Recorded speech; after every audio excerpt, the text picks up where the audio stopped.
Bonjour à toutes et à tous. Bonjour Alexis. Bonjour Baptiste, bonjour à toutes et à tous. Bienvenue sur ce nouveau webinaire. Vous êtes très nombreux. Vous étiez plus de 1200 inscrits pour participer, pour nous écouter. Et l'objectif de ce webinaire, c'est de comprendre quels sont les nouveaux besoins, quels sont vos nouveaux besoins, les nouveaux besoins des épargnants en matière d'assurance vie. Et nous allons tenter et tâcher d'y répondre avec Alexis. Il y aura évidemment un temps pour les réponses à la fin de cette intervention, et la réponse à vos questions. Donc, n'hésitez pas à poser vos questions dans le chat. Nous essaierons d'y répondre, en tout cas de répondre un maximum. Et sinon, nous reprendrons contact avec vous. Vous recevrez également le replay pour celles et ceux qui ne pourront pas participer à l'intégralité de ce webinaire. Donc, ne vous inquiétez pas, il sera disponible sous environ 48 heures. Donc, à présent, l'objectif, c'était de comprendre les nouveaux besoins et comment y répondre. On a parlé d'assurance vie, et c'est même le titre de ce webinaire. Même si vous connaissez tous l'assurance vie, je pense qu'il va être important pour Alexis de revenir sur les grandes lignes de l'assurance vie. Et avant de commencer, et c'est une obligation, je dois vous rappeler que les produits et les performances mentionnées ne sont pas garanties. Donc, les performances ne sont pas garanties et le capital n'est pas garanti non plus. Une fois cela dit, Alexis, est-ce que tu peux revenir sur les grands principes de l'assurance vie? Encore une fois, nous n'y passerons pas des heures, mais quand même à rappeler un petit peu le cadre et son fonctionnement. Oui, tout à fait. Merci Baptiste, merci pour ce rappel nos mentions un peu obligatoires. Alors, assurance vie, finalement, comme son nom ne l'évoque peut-être pas, ce n'est pas une assurance, mais c'est un produit d'épargne. On a déjà tous entendu parler d'assurance vie. L'assurance vie, c'est finalement peut-être un peu le couteau suisse de l'épargne parce qu'on peut faire beaucoup de choses avec, on peut anticiper ses projets futurs et finalement, c'est assez commode à adapter en fonction de ses projets, son âge et ses attentes. Ça permet d'épargner sur le long terme. L'assurance vie, c'est souvent évoqué avec le fonds en euros. On va en parler après. Le fonds en euros, c'est la partie garantie finalement au sein du contrat d'assurance vie. Il n'y a pas que ça. Il y a aussi différents types d'investissements au sein de cette enveloppe finalement qu'est l'assurance vie, ce qu'on appelle des fonds. Et là, on peut accéder à une multitude d'investissements pour son épargne. Et finalement, on va pouvoir adapter ces investissements en fonction de ses projets. Et tout ça en bénéficiant d'un cadre fiscal relativement avantageux, aussi bien lorsqu'on va percevoir les revenus que lorsqu'on va finalement désigner des bénéficiaires qui bénéficieront du capital en cas de décès. On oublie souvent, on voit souvent l'assurance vie comme une enveloppe fiscale avec ces fameux 8 ans, on en parlera aussi après, mais on oublie aussi le principal avantage de l'assurance vie, c'est quand même constituer un capital, générer des revenus complémentaires, mais aussi transmettre ces capitaux à des bénéficiaires désignés. C'est vrai qu'on oublie souvent cet aspect-là qui était l'objet initial de l'assurance vie. Merci pour ce rappel. Comme on l'avait indiqué, l'idée c'est d'aller assez rapidement sur ce point. À présent, rentrons dans le vif du sujet où on dit que l'assurance vie peut répondre à un certain nombre de besoins, que c'est un placement en adéquation avec ses besoins. Pourquoi on se permet de dire cela et d'affirmer cela, Alexis? Comme je l'ai dit, c'est vrai que l'assurance vie, c'est un contrat dans lequel on choisit où on va investir son épargne en fonction des fonds disponibles dans le contrat. Et ça va permettre, en fonction de ses projets et de ses projets à long terme, de sélectionner le meilleur placement pour obtenir la meilleure diversification, le meilleur rendement, la meilleure performance. Et tout ça dans un objectif, par exemple, d'optimiser sa fiscalité, de peut-être préparer sa retraite. Et on en a déjà parlé par exemple, transmettre ses capitaux à des bénéficiaires. Et quand tu dis, c'était ton premier point, dynamiser son épargne, finalement, ça sera autre chose que le fonds en euros? Exactement. Il y a le fonds euro, donc on en a parlé, c'est la partie garantie, mais qui dit garantie dit finalement peu rémunéré, mais effectivement, il y a une multitude d'autres possibilités d'investissement. On va en parler juste après, à côté du fonds en euros, et qui permettent finalement d'espérer une performance supérieure. Ok, merci. Dans ce cas, effectivement, c'est une parfaite transition. Peut-être qu'on peut essayer d'avoir on peut faire une photographie de ce qu'il existe en termes de placement et de solutions d'épargne, en allant de la plus risquée à la moins risquée. Je te propose même si ça peut paraître assez générique, on a essayé de dresser un portrait des différentes solutions d'épargne qui peuvent s'offrir à vous. C'est exact. Alors, sur la partie haute de votre écran, vous avez les principales solutions d'investissement de votre épargne. On commence par le livret A qu'on connaît tous, le fonds euro, on vient d'en parler. Ces deux solutions sont les seules qui offrent une garantie en capital. Donc, ça veut dire que l'épargne que vous allez avoir investie sur ces supports-là est normalement garantie par l'État ou par l'assureur. Ça veut dire qu'on n'a pas de risque de perdre son capital investi, mais la contrepartie, c'est que la rémunération de votre épargne sur ces deux supports d'épargne est faiblement rémunérée. À côté de ça, si on va un peu plus à droite, on va retrouver d'autres solutions. Faiblement rémunérés, alors je sais qu'on va en parler un petit peu plus tard, mais les rendements du livret A et des fonds en euros, parce qu'il en existe une multitude, à quoi s'attendre? En tout cas, ce qu'on a connu en 2021. Ce qu'on connaît en 2021, c'est autour de 1% de rémunération. Donc, finalement, est-ce que c'est ça ce choix? C'est finalement, est-ce que pour avoir ou pour obtenir la garantie de votre épargne, est-ce que vous êtes prêt à accepter une rémunération assez faible de l'ordre de 1%? Ou finalement, regardez peut-être autre chose, et c'est peut-être des supports d'épargne qu'il ne faut pas mettre en opposition, mais plus en complément, et répartir son épargne sur ces différents supports. Si donc on se dirige un peu plus vers la droite, on trouve les obligations d'État, ensuite les SCPI, c'est-à-dire l'immobilier, les obligations en rendement, et ça, ce sont deux expertises que le groupe Quorum vous propose aujourd'hui. Alors, les SCPI, l'immobilier, on en fait depuis une dizaine d'années, c'est des placements dans l'immobilier d'entreprise, on va en parler après. Les obligations en rendement, c'est peut-être un peu moins connu, en tout cas un terme qui n'est pas très évocateur. Les entreprises, quand elles ont des projets de développement, elles peuvent soit solliciter des banques pour obtenir des financements bancaires pour… Comme un particulier qui achèterait de l'immobilier. Et donc ces entreprises-là vont solliciter la banque pour obtenir le financement de leur projet de développement.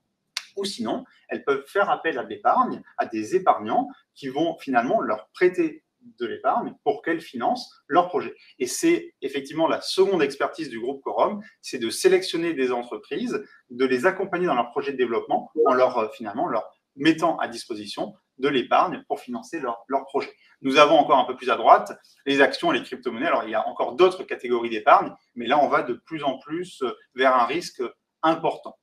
Si on… Non, c'est juste pour ça, c'est simplement pour préciser, on a évoqué les différentes solutions, les différents placements qui étaient possibles, et le groupe Quorum propose finalement des produits à l'intérieur de ce contrat assurance vie qui vont être plutôt moyen-long terme, exactement, avec une espérance de gain plus élevée, un gain potentiel plus élevé que les produits garantis, mais avec une moindre volatilité si on devait comparer à l'évolution des actions, par exemple. Et on cite également les crypto-monnaies et on sait que très forte volatilité sur ces placements. Surtout en ce moment, et c'est vrai que tu parlais de la durée d'investissement, c'est la partie basse du graphique, et on voit que nos deux expertises, immobilières et obligataires, se situent dans un horizon d'investissement moyen terme, c'est-à-dire autour de 8 ans, justement pour que l'épargne investie sur ces différentes solutions ait le temps de générer une performance satisfaisante, avec effectivement une performance qui n'est pas garantie, mais en tout cas, si on laisse le temps à l'équipe experte qui va gérer votre épargne de sélectionner les bons placements, on peut espérer obtenir une performance satisfaisante. Et donc, on parlait d'horizon de placement, et je pense qu'il faut aussi l'avoir, c'est un point qu'il faut bien avoir en tête. Plus on va commencer tôt, plus on aura un horizon d'investissement plus long, et on va pouvoir s'orienter sur ce type de solution. Je te propose de commenter ce qu'on voit à l'écran en reprenant un peu les hypothèses et ce que cela peut donner sur la durée.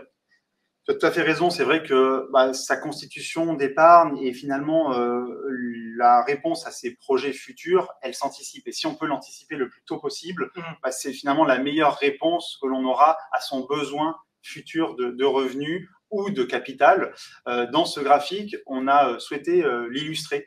Et on a pris un même montant investi, en l'occurrence 10 000 euros, investi sur une des offres Quorum Life propose, à savoir l'offre Life Équilibre.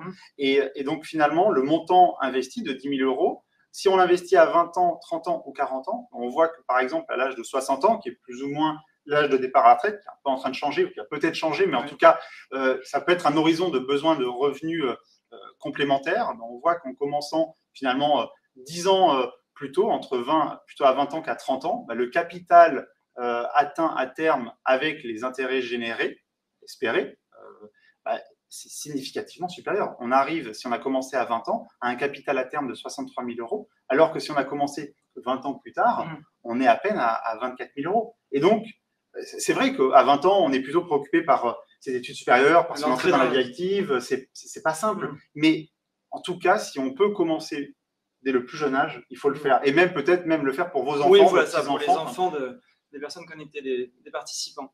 Ok, alors ça, on l'a vu ici, c'était avec une hypothèse qui était un versement initial, donc exactement, une première souscription, mais on peut avoir aussi également une capacité d'épargne. On en parle, cette capacité d'épargne, quand on a recours à un crédit, parce que parfois, il faut compléter avec un apport mensuel, mais on peut également envisager d'épargner mensuellement. C'est ce qu'on va appeler des versements programmés. Tu vas peut-être pouvoir y revenir et également commenter et expliquer ce que cela peut procurer si, de la même façon, on le fait assez tôt et si on le fait sur la durée. Alors, c'est vrai que c'est intéressant de maintenant regarder si en complément d'un versement initial d'épargne, vous pouvez vous astreindre à verser, par exemple, mensuellement une somme d'argent. Dans notre exemple, on a retenu un versement mensuel programmé de 150 euros et ce versement programmé de 150 euros permet finalement d'épargner ou de compléter son versement initial, de constituer une épargne finalement sans y penser et donc d'espérer à terme un capital beaucoup plus important. Si maintenant on regarde les chiffres, on voit par exemple qu'à l'horizon de 60 ans, votre capital initial de 10 000 euros sera devenu 24 000 euros. Si on y ajoute des versements mensuels de 150 euros et qu'on s'y tient finalement jusqu'à 60 ans, parce que ces versements, on peut aussi les modifier, les annuler, les augmenter, les diminuer. C'est pas engageant. Pas du tout, parce que l'assurance vie permet cette souplesse, mais si on s'y tient jusqu'à 60 ans, on voit que le capital à terme est augmenté de la performance du placement, atteint 77 000 euros. Donc si on compare les deux, la différence de gain grâce à cet effort d'épargne supplémentaire est de plus de 17 000 euros. Donc c'est considérable et c'est pour ça que si on allie les deux, c'est-à-dire commencer le plus tôt possible et en plus essayer de faire des versements programmés mensuellement ou sur une autre fréquence, trimestriellement ou annuellement, ça a ça a un effet démultiplicateur relativement conséquent. Je pense que les clients qui ont déjà investi ou qui ont déjà le contrat Quorum Life l'ont bien compris, parce que plus de la moitié ont mis en place des versements programmés, donc ça fait vraiment partie d'une stratégie et qui permet d'obtenir un potentiel gain supplémentaire assez notable. Merci Alexis pour ces précisions et ces quelques chiffres. À présent, je te propose de passer sur le fait que l'offre assurance vie, en tout cas telle qu'on a souhaité la construire en discutant et en échangeant avec un certain nombre d'épargnants, on l'a voulu simple et lisible. Pourquoi on insiste sur cette simplicité, cette lisibilité? C'est peut-être parce que l'industrie bancaire, depuis un certain nombre d'années, a fait preuve de beaucoup de créativité, on va dire, et a perdu en quelque sorte la transparence et la compréhension de ce qu'il y avait à l'intérieur et de la performance. Donc nous, on a voulu se mettre, pas en opposition, mais en tout cas voir comment ça fonctionnait et se dire il y a une façon de le faire autrement et avec plus de simplicité et avec plus de lisibilité.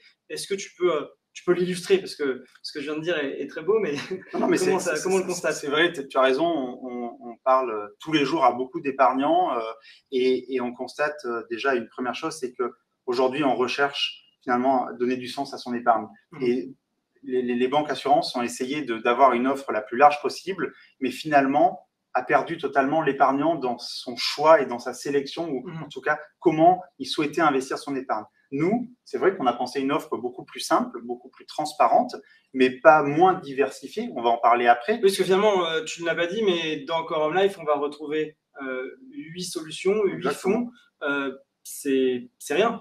C'est rien, mais finalement, en fait, ce sont ces fonds-là qui sont diversifiés pour répondre justement à un besoin qui peut varier d'un épargnant à un autre en fonction de ses objectifs d'investissement.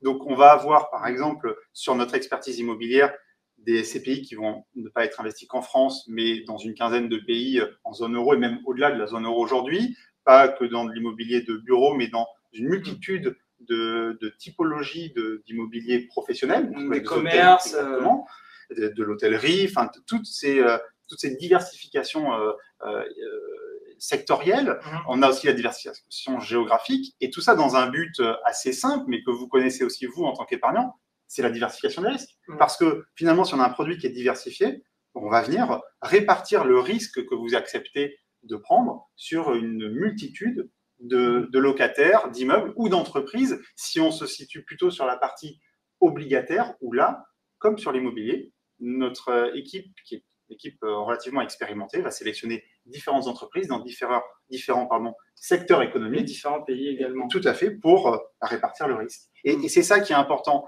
On parle de redonner du sens, de la transparence, de comprendre comment son épargne est investie. C'est pas en ayant un contrat d'assurance vie dans lequel on retrouve 400 fonds avec des noms qui ne veulent strictement rien dire qu'on va savoir finalement à quoi sert son épargne. Nous, tu l'as dit, on a 8 fonds dans notre contrat d'assurance vie qui sont tous complémentaires et qui permettent normalement de balayer une large gamme de besoins de l'épargnant, mais surtout qui sont assez simples en termes de compréhension. Ok, très clair. Merci Alexis. Donc, pas besoin de multiplier les fonds. Tu l'as dit, pour mieux comprendre, ces supports sont eux-mêmes diversifiés. Et finalement, le constat qu'on a partagé avec un certain nombre d'épargnants, avec un certain nombre de personnes avec qui on discute et on échange, c'est que multiplier le nombre de lignes sur son contrat d'assurance vie, finalement, on va plus savoir d'où vient la performance ou, à l'inverse, l'absence de performance ou la performance négative.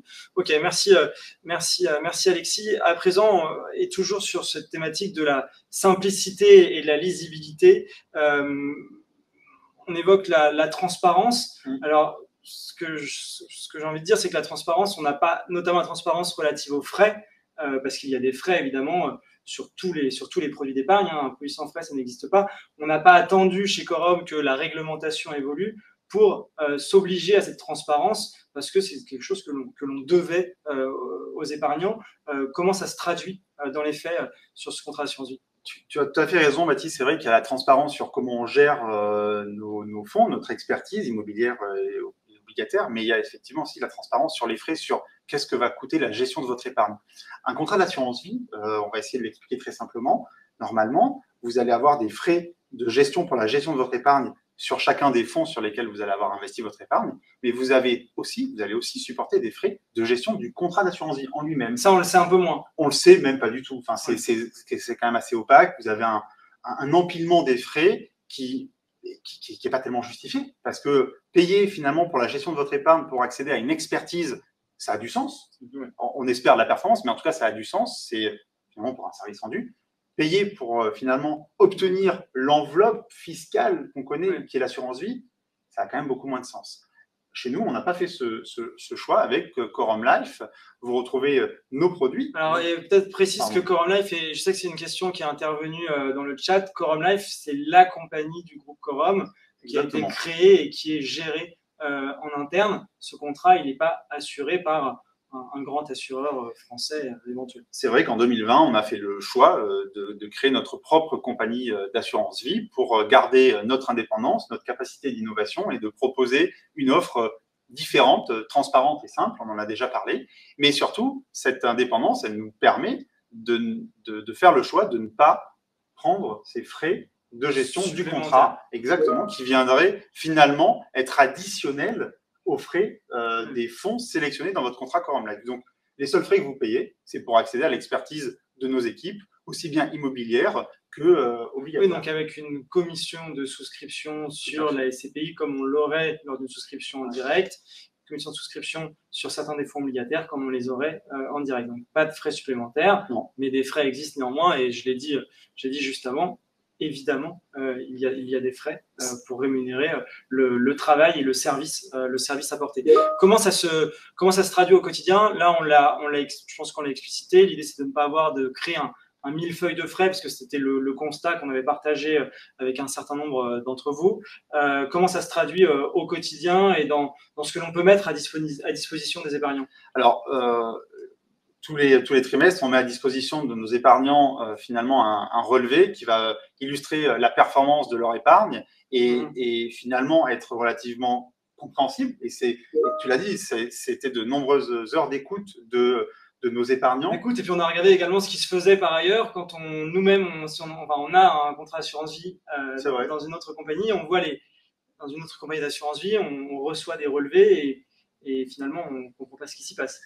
Et ta remarque me fait penser à quelque chose qu'on n'a peut-être pas évoqué avant, c'est qu'on n'est pas tenu à un seul assureur. On peut évidemment avoir plusieurs contrats d'assurance vie et finalement, cette multidétention permet de voir aussi ce qui est fait ailleurs. L'idée, c'est de ne pas reproduire ce qui est fait ailleurs. Au contraire, c'est d'essayer d'apporter quelque chose de différent, de clair, précis et à nouveau pour venir vous exprimer ou en tout cas vous retranscrire la performance de l'épargne que vous nous avez confiée et pour laquelle vous nous faites confiance dans la gestion. Et combien cela a coûté, notamment Exactement. Grâce à une synthèse trimestrielle et une synthèse annuelle qui vous est adressée. Ok. À présent, et je pense que c'est notre troisième point, mais ça aurait pu être le premier, c'est la recherche de performance. Alors, c'est peut-être pas un besoin nouveau, mais compte tenu de la volatilité ou compte tenu du contexte, on a eu le Covid, on a eu la guerre en Ukraine, on a l'inflation, on a une très forte volatilité. On recherche toujours de la performance. Comment cela se traduit dans ce contrat? Alors, déjà, on en a parlé avant, on évite le millefeuille de frais. Et déjà, en termes de performance, c'est important parce que ça ne va pas venir gréver votre performance. On ne l'a pas évoqué tout à l'heure, mais généralement, des frais de gestion d'un contrat d'assurance vie se situent autour d'1%. Donc déjà, avec nous, c'est déjà 1% d'économisé que vous avez à payer avec un autre assureur. Donc finalement, la performance du contrat, c'est strictement la performance des fonds que vous allez avoir sélectionnés au sein de votre contrat. Si par exemple, dans un contrat d'assurance vie, vous avez des SCPI, la performance de ces SCPI dans votre contrat d'assurance vie, elle va provenir des loyers payés par les locataires du patrimoine de la SCPI, des plus-values s'il y a des reventes d'immeubles, et aussi de la revalorisation du patrimoine. Et là, tu peux peut-être, parce qu'il y a une actualité assez récente sur 2 des SCPI disponibles dans le contrat Quorum Life, revenir sur Quorum Origine et Quorum XL. Alors, effectivement, par exemple, Quorum Origine ou Quorum XL illustrent parfaitement ces points. Dans leur patrimoine, elles vont avoir, alors pour l'une, à peu près 140 locataires, et pour l'autre, Quorum Origine, quasiment 300 locataires. Donc, les loyers payés par ces locataires permettent finalement de générer la performance. On a, en fin d'année dernière, vendu des immeubles dans ces pays-là, et lors de ces ventes, on a réalisé une plus-value, ce qui a finalement apporté une performance additionnelle à ces pays-là. Et enfin, et là c'est beaucoup plus récent, la valorisation du patrimoine, c'est-à-dire la valeur des immeubles composant le patrimoine de nos SCPI s'est appréciée. Et donc, cette appréciation a entraîné une augmentation de la valeur des SCPI et donc finalement une performance indirecte, parce que ça veut dire que l'épargne de nos assurés de notre contrat d'assurance vie a progressé. Donc, c'est finalement différents pans de performance, certains directs, d'autres indirects, mais en tout cas qui contribuent à valoriser l'épargne. C'est une performance qui est réellement acquise. Tout à fait. Qui est acquise et en tout cas qui est claire parce que, tu l'as dit avant, le document qu'on vous envoie tous les trimestres reprend l'ensemble de ces performances et vous explique d'où provient la performance de votre contrat. Okay. Sachant que des plus-values, tu as cité celles de 2021 et elles ont été nombreuses, notamment sur Quorum Origine. Il y en a eu une sur Quorum XL. Oui. Il y en a d'autres à venir qui viendront améliorer la performance sur la partie donc immobilière du contrat. On peut parler également de la partie obligataire. L'idée, c'est d'illustrer de quoi pouvait être composée la performance dans ces solutions. Alors, c'est vrai, on a parlé des CPI. Maintenant, si on parle d'obligataires, donc je vous rappelle, les fonds obligataires, qu'est-ce que c'est? C'est du financement de projets d'entreprise. Donc, ces entreprises, en contrepartie finalement de l'épargne qui leur est confiée pour financer leurs projets, vont payer des intérêts. Et c'est ces intérêts-là que vont percevoir les épargnants qui nous ont fait confiance dans le contrat. Et à côté de ça, finalement, vous allez aussi avoir la valorisation de ces prêts en fonction de différents critères. Et la valorisation de ces fonds obligataires va aussi entraîner une performance dans le contrat. D'accord. OK. Merci. Je pense que c'est clair et si ça ne l'était pas suffisamment, n'hésitez pas à poser vos questions sur le chat que je relayerai à Alexis et auxquelles je répondrai. On a parlé, c'était en introduction quasiment, des différents placements qui étaient disponibles et qui pouvaient être choisis. On a parlé également de l'horizon d'investissement, on a parlé du niveau de risque accepté. Ici, on a essayé d'illustrer ce que cela donnait en acceptant de prendre un risque supplémentaire, donc avec des produits qui n'étaient pas garantis, mais qui allaient nous permettre d'aller chercher plus de performance. Est-ce que tu peux nous commenter et compléter ce que l'on a à l'écran ? C'est vrai que c'est très important. On a parlé d'horizon, on a parlé de différents supports d'épargne, mais peut-être la première chose à mettre en avant, c'est quel est le risque qu'on accepte pour son épargne. Et on voit bien que si en fonction de là où on va placer le curseur dans l'échelle de risque, l'espérance de gain n'est pas la même. Et finalement, on va, dans cet exemple, comparer la performance d'un placement sur un fonds en euros, on en a parlé tout à l'heure de sa rémunération assez faible, par rapport à un versement au sein de notre contrat Quorum Life basé sur la performance de 2021 de notre contrat. Et on voit, en fonction du niveau de risque que vous acceptez, si vous arrivez finalement à déplacer le curseur légèrement d'un risque plutôt faible à un risque plus élevé, à une espérance de gain qui est quasiment du double, qui est même plus du double. Qui est plus du double. À 20 ans et en prenant une hypothèse assez flatteuse finalement sur la performance du fonds en euros, parce qu'on était entre 1 et 1,3 et on était plutôt généreux parce qu'on a une baisse régulière des rendements du fonds en euros. C'est ce que j'allais ajouter, c'est qu'on n'a pas modélisé finalement cette baisse assez prévisible, enfin cette baisse future qui va se poursuivre du fonds en euros. Donc j'ai envie de dire que cet écart, c'est quasiment l'écart minimum qu'on pourrait avoir si on projette ça à une vingtaine d'années. Donc avec un niveau de risque plus élevé, tu l'as dit, mais on n'est pas non plus sur un risque qui pourrait être celui des actions, par exemple, que l'on peut retrouver également dans d'autres supports, dans un PEA, par exemple. Ici, l'idée, c'est d'aller chercher une performance supérieure à celle du fonds en euros, avec un risque supérieur, certes, mais un risque qui n'est pas... j'allais dire démesuré, à chacun d'en juger, mais qui n'est pas aussi élevé que celui des actions, par exemple. C'est vrai, et c'est aussi pour ça que l'horizon de placement, on y revient, mais est relativement important, parce que finalement, le risque qu'on est prêt à accepter, on est généralement prêt à augmenter le risque accepté si on débute le plus tôt possible. Donc, en commençant tôt, finalement, son curseur de risque, il est un peu plus élevé que quand on est proche, par exemple, de l'âge de départ à la retraite, où on sait que ce capital investi va être nécessaire, par exemple, pour assurer un complément de revenu. Quand on est à 30 ou 40 ans, l'horizon de la retraite est loin, il s'éloigne tous les jours, mais en tout cas, on sait que son niveau de risque accepté normalement plus élevé. Et alors, tu parles d'horizon de placement et ça me permet de compléter. Je pense qu'il y a encore quelques années, pour nos enfants, et pour vos enfants, on avait tendance à ouvrir un livret A. C'était la solution de facilité et de simplicité. Compte tenu du rendement du livret A aujourd'hui, ce que l'on constate également chez Quorum, c'est qu'on a beaucoup d'enfants de nos clients qui souscrivent parce qu'ils ont cet horizon d'investissement qui est assez long, et je pense qu'il n'existe pas plus long que pour celui de nos enfants. En fait, si on prenait ton exemple dans l'autre sens, il faudrait ouvrir un livret A à 60 ans et une assurance vie à 20 ans. Parce que l'horizon de placement est plus long, et donc normalement l'acceptation du risque est plus élevée à 20 ans qu'à 60 ans. Ok, merci Alexis, j'espère que cela a été clair également. À présent, et le dernier point, on a vu depuis un certain nombre d'années un grand nombre d'acteurs sur Internet proposer une expérience digitale assez qualitative finalement, mais lorsqu'il s'agissait d'avoir un contact humain pour comprendre la performance, changer potentiellement, ou quand les besoins évoluaient justement, là on faisait face à du néant, en tout cas à l'absence de personnes. Ce que l'on a souhaité chez Quorum, c'est avoir cette expérience digitale, mais couplée à de l'humain, avec des conseillers dédiés, également des conseillers en gestion de patrimoine.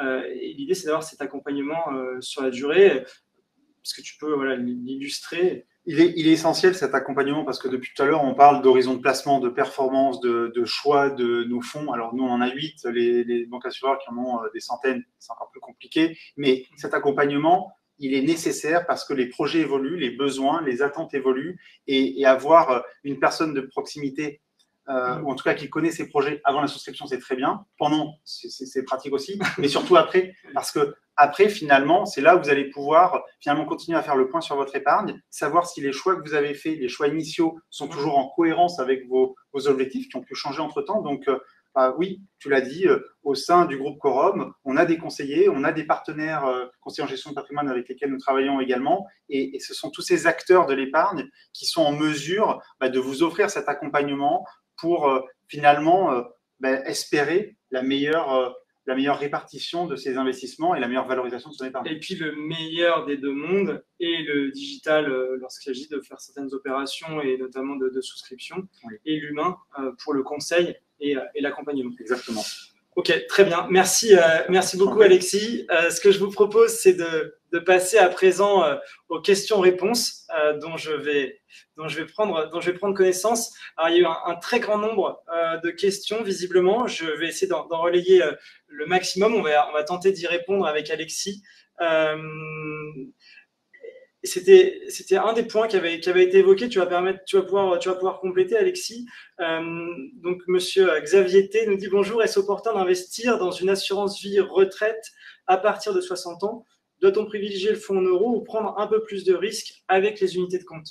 Alors, la réponse, je vais faire une réponse, on va dire, générale, parce qu'après, il faut aussi regarder le reste de la composition du patrimoine de l'épargnant pour pouvoir répondre d'une manière précise. Mais 60 ans, effectivement, on l'a dit, on est plus proche de l'horizon de la retraite, on y est quasiment. Donc, mettre une partie, effectivement, de risque, ça a du sens, mais peut-être pas la totalité. En revanche, pour la transmission, c'est sûr et certain que cela a du sens dans la mesure où on aura fait ces versements avant 70 ans et donc avec les avantages que cela implique. Et c'est pour ça, effectivement, qu'il faut bien connaître l'ensemble du patrimoine et d'où l'accompagnement qui est absolument nécessaire pour justement traiter de tous ces sujets satellites au projet de placement.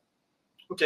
Merci Alexis. On a une autre question qui est sur le fait et on a communiqué d'ailleurs récemment sur ce point, le fait que la SCPI Corum Eurion a intégré le contrat Corum Life dans une des formules qui existent et également sur la partie allocation de son choix à la carte.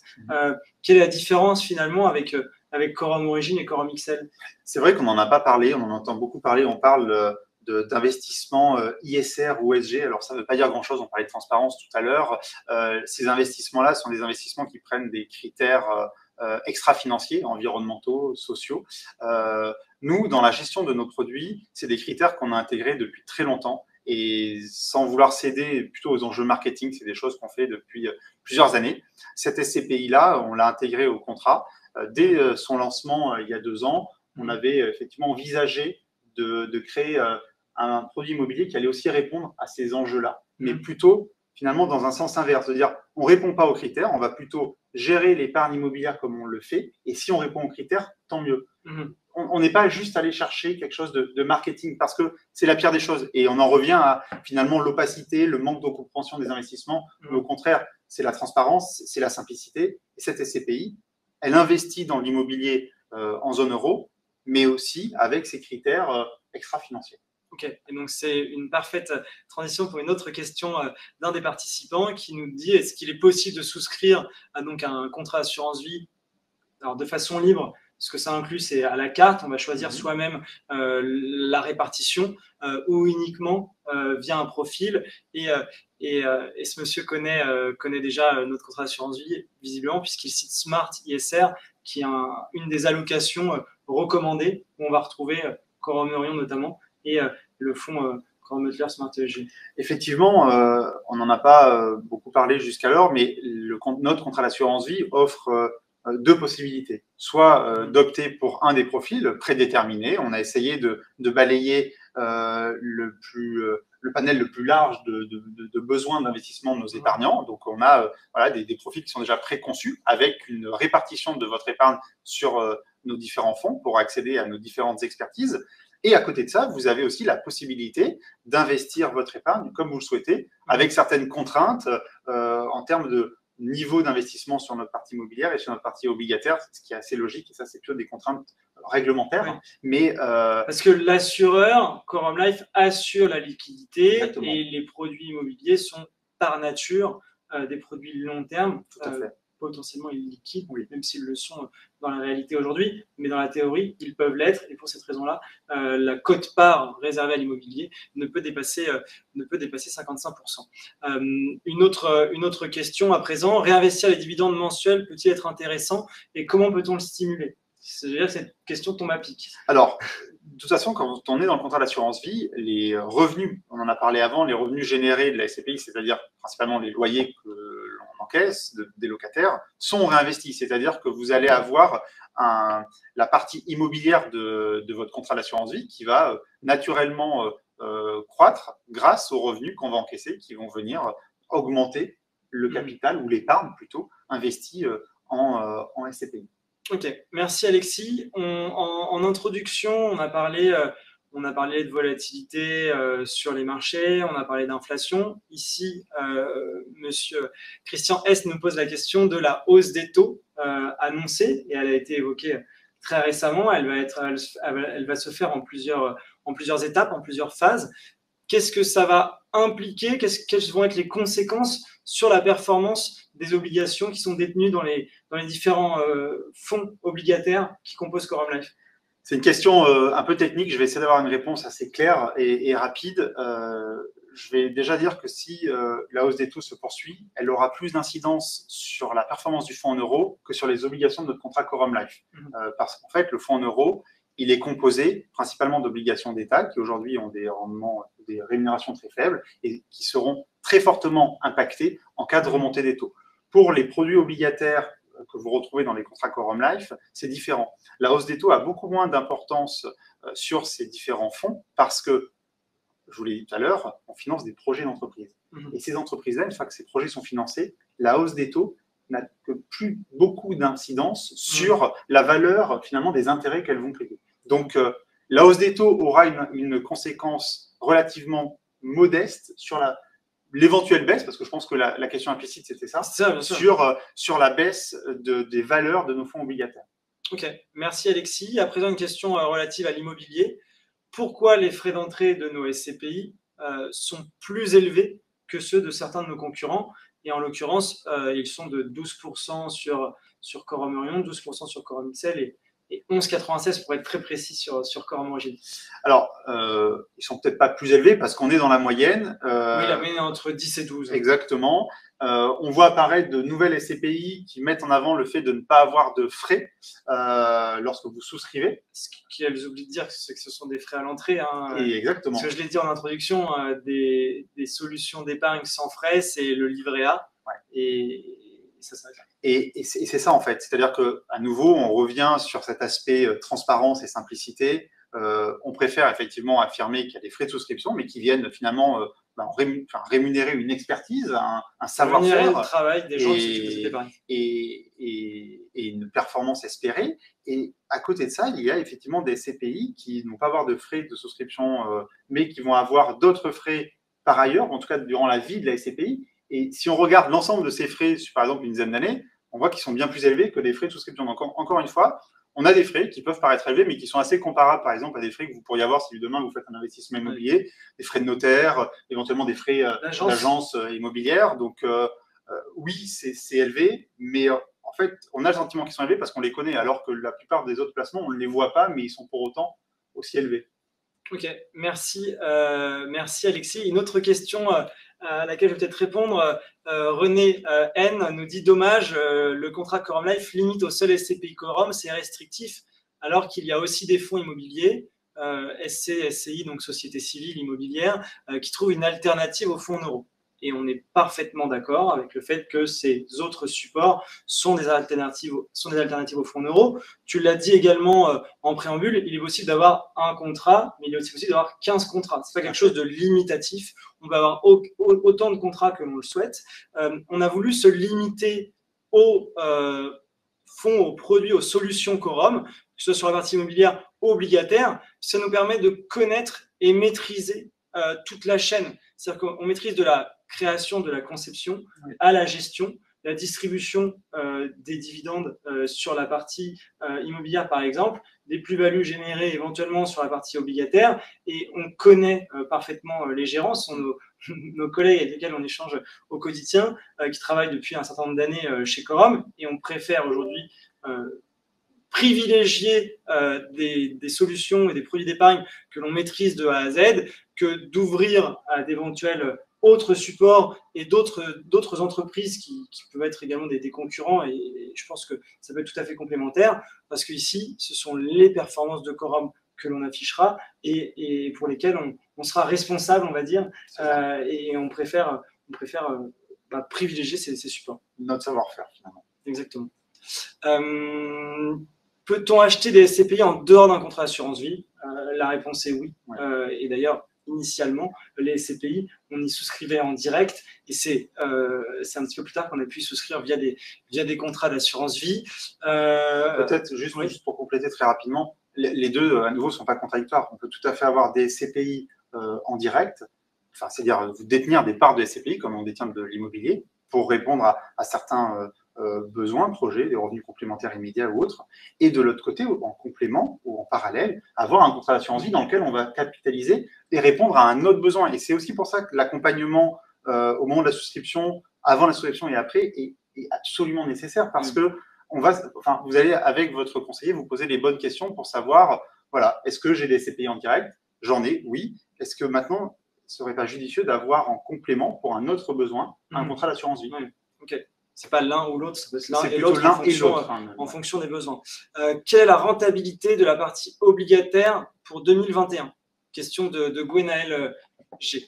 Alors, ça va dépendre de nos différents oui, alors on va reprendre les deux principaux, par exemple. On a effectivement des fonds obligataires qui ont des stratégies complémentaires. On a deux fonds, dont un historique, qui est, si vous regardez la gamme de nos fonds, qui s'appelle… que vous retrouverez sur notre site internet d'ailleurs, sur corum.fr, il y a une partie dédiée à l'obligataire. Qui s'appelle donc BCO, et le second s'appelle Corum Butler European High Yield, et la performance se situe entre 3 et 5% pour l'année dernière, qui est relativement bon en termes de performance par rapport à l'échelle de risque prise par l'épargnant. Ok, merci Alexis. Une question de Mohamed Y. Bonjour, est-il possible que vous rajoutiez des supports actions CAC 40 ? Je pense que la réponse, je te laisse y répondre, mais ça va être similaire à l'ajout de société civile, mais je te laisse. Non, mais pour l'instant, c'est pas du tout prévu, parce que tu l'as dit tout à l'heure, notre souhait, c'est de se focaliser sur les expertises du groupe. On en a deux, c'est l'expertise immobilière et l'expertise obligataire.